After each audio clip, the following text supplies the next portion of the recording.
Assalamualaikum warahmatullahi wabarakatuh. Kami dari kelompok 3 akan mempresentasikan tentang kematian dan kehidupan di alam barzakh.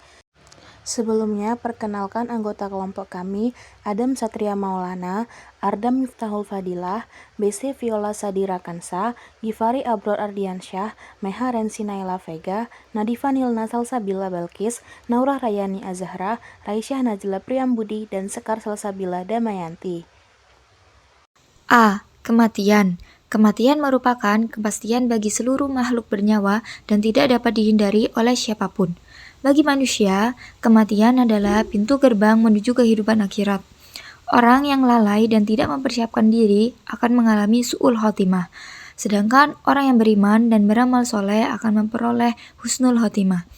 Oleh karena itu, manusia harus mempersiapkan diri menghadapi kematian dengan keimanan dan amal yang soleh. Allah Subhanahu wa taala berfirman, A'udzu billahi minasyaitonir rajim. Bismillahirrahmanirrahim. Qul innal mautal ladzi tafiruna minhu fa innahu mulkiyakum summa turaduna ila alimil ghaibi wasyahdati fayunabbiukum bima kuntum ta'malun. Artinya, katakanlah, sesungguhnya kematian yang kamu lari daripadanya, maka sesungguhnya kematian itu akan menemui kamu. Kemudian kamu akan dikembalikan kepada Allah, yang mengetahui yang gaib dan yang nyata. Lalu, dia beritakan kepadamu apa yang telah kamu kerjakan. Quran Surat Al-Jumu'ah ayat 8. Allah Subhanahu wa taala menetapkan kematian sebagaimana kehidupan sebagai ujian bagi manusia. Kematian bukanlah peristiwa yang datang secara tiba-tiba, melainkan telah ditetapkan dan diprogram oleh Allah Subhanahu wa taala. Sejak awal penciptaan manusia, kemanapun manusia pergi dan sejauh apapun ia berusaha menghindar, kematian pasti akan menemuinya. Setelah kematian, manusia akan dikembalikan kepada Allah Subhanahu wa taala dan dimintai pertanggungjawaban atas amal perbuatannya. Al-Quran menjelaskan bahwa kehidupan dunia hanyalah permainan dan sendau gurau, sedangkan kehidupan akhirat adalah kehidupan yang sebenarnya dan sempurna. Kematian merupakan perpisahan ruh dari jasad dan perpindahan manusia dari satu alam ke alam yang lain. Dengan memahami hakikat kematian, manusia diharapkan dapat memperkuat keimanan dan mempersiapkan bekal untuk kehidupan akhirat. Keadaan orang mati. Umur seseorang di dunia adalah takdir Allah yang telah ditetapkan. Jika seseorang memanfaatkan umurnya untuk amal yang baik, ia akan mendapatkan keuntungan di akhirat. Sebaliknya, jika ia menggunakan waktunya untuk kemaksiatan dan belum sempat bertaubat ketika ajal menjemput, maka ia termasuk golongan yang merugi. Orang yang takut akan akibat perbuatan dosanya adalah orang yang cerdas, karena menyadari sebelum dosanya menjadi penyebab kehancurannya. Mereka akan segera bertaubat dan tidak mengulanginya.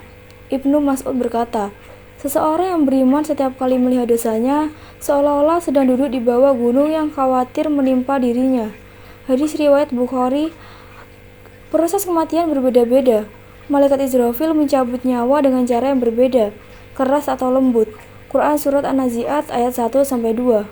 Orang beriman akan tenang saat mati, dihibur malaikat dengan kabar surga. Quran Surat Fussilat ayat 30. Sebaliknya, orang kafir dan zalim akan mendapat ancaman dan siksaan. Quran Surat Al-Anfal ayat 50, Quran Surat Al-An'am ayat 93. Su'ul Khotimah. Pengertian Su'ul Khotimah. Su'ul Khotimah berarti penutup kehidupan yang buruk, seperti meninggal dalam keadaan durhaka kepada Allah atau saat melakukan maksiat. Orang beriman memiliki dua sikap, takut kepada Allah dan tekad untuk berbuat baik, sebagaimana dijelaskan dalam Quran Surat Al-Mu'minun ayat 57-61. Adapun tanda-tanda su'ul khotimah. Yang pertama, sulit mengucapkan zikir La ilaha illallah saat sakaratul maut. Yang kedua, sering melalaikan sholat. Yang ketiga, mengonsumsi khamar. Yang keempat, durhaka kepada orang tua. Yang kelima, berbuat zalim terhadap orang lain. Yang keenam, melakukan dosa besar dan tidak mau bertaubat. Adapun sebab-sebab su'ul khotimah. Yang pertama, rusaknya akidah atau keyakinan. Yang kedua, menunda taubat. Yang ketiga, ketergantungan kepada dunia dan terjerumus pada jalan terlarang. Yang keempat, menyeleweng dari kebenaran dan petunjuk. Yang kelima, kecintaan pada kemaksiatan. Yang keenam, bunuh diri dengan berbagai cara. Husnul khotimah adalah keadaan seseorang meninggal dunia dalam kondisi baik dan diridhoi Allah Subhanahu wa Ta'ala. Allah memerintahkan orang beriman untuk bertakwa dan menjaga keislaman hingga ajal tiba. Bismillahirrahmanirrahim. Ya ayyuhalladzina amanu taqullaha haqqa tuqatih wa la tamutunna illa wa antum muslimun. Artinya, hai orang-orang yang beriman, bertakwalah kepada Allah sebenar-benar takwa kepadanya, dan janganlah sekali-kali kamu mati melainkan dalam keadaan beragama Islam. Quran Surat Ali Imran ayat 102. Seorang muslim wajib menjaga iman sampai akhir hayat. Jika berbuat dosa, harus segera bertaubat dan menggantinya dengan amal soleh. Allah memberi taufik kebaikan kepada hamba yang Dia kehendaki. Tanda-tanda husnul khotimah. 1. Mengucapkan kalimat tauhid saat wafat. 2. Meninggal di jalan Allah atau karena penyakit tertentu. 3. Meninggal pada hari Jumat. 4. Wanita meninggal saat hamil atau melahirkan. 6. Meninggal saat ribat atau menjaga perbatasan. 7. Meninggal saat beramal soleh. 8. Meninggal saat mempertahankan harta dari kezaliman. Upaya meraih husnul khotimah. 1. Taat kepada Allah dan menjauhi syirik. 2. Selalu berdoa agar wafat dalam keadaan husnul khotimah. 3. Terus memperbaiki diri dari lahir dan batin. Fitnah atau ujian kubur. Setelah diletakkan di dalam kubur, mayat diuji oleh dua malaikat yang mendudukkannya dan bertanya tentang Rob, agama, nabi yang diutus, serta ilmu yang dimiliki.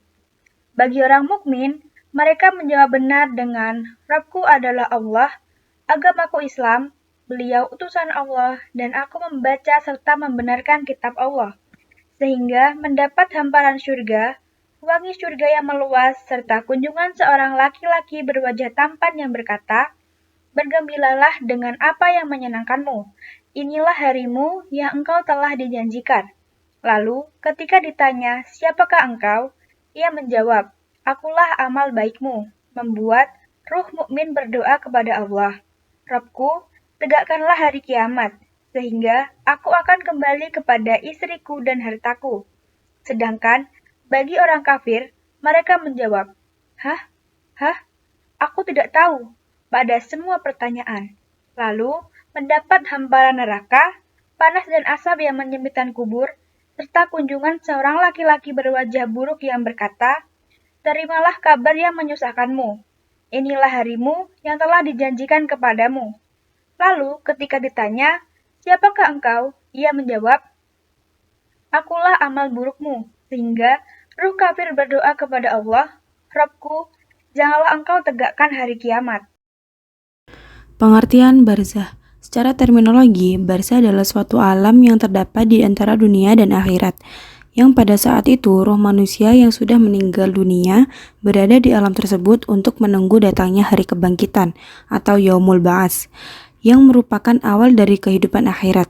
Dengan begitu, barzah dimaksudkan sebagai suatu alam yang merupakan tempat persinggahan ruh manusia setelah kematian. Keadaan mayit dan ruh di alam barzah. Setelah mayit dikubur, maka kubur akan menghipit dan menjepit dirinya. Tidak seorang pun dapat selamat dari himpitannya. Adapun keberadaan ruh di alam barzah akan terus seperti apa adanya dan tidak akan hancur ataupun punah. Ruh manusia tetap eksis dan tidak akan hancur, karena ruh manusia itu ciptaan yang berasal dari ruh Tuhan.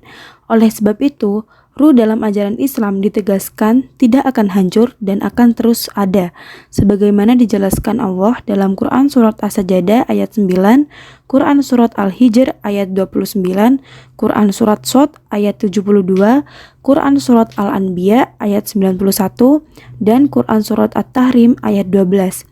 Pada ayat-ayat tersebut dijelaskan bahwa Allah telah menyempurnakan kejadian bentuk jasmani manusia, kemudian ditiupkan ke dalamnya ruh. Itulah sebabnya saat kematian tiba dan kemudian jasad manusia dikebumikan dan hancur, ruh tetap ada dan tidak akan punah. Nikmat kubur dan siksa kubur. Orang yang meninggal dalam keadaan husnul khotimah akan mendapatkan nikmat kubur, sementara yang meninggal dalam keadaan su'ul khotimah akan mendapatkan siksa kubur.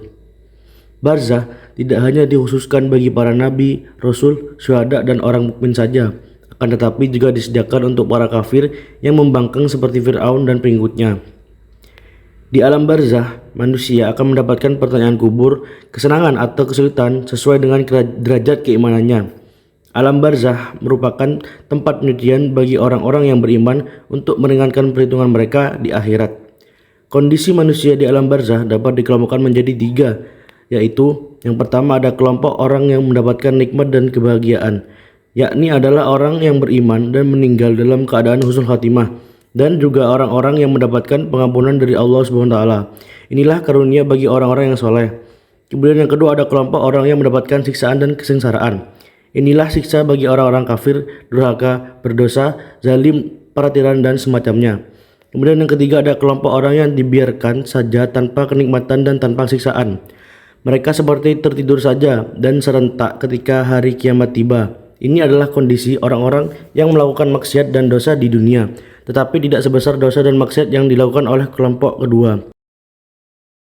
Sekian presentasi dari kelompok kami, kurang lebihnya mohon maaf. Wassalamualaikum warahmatullahi wabarakatuh.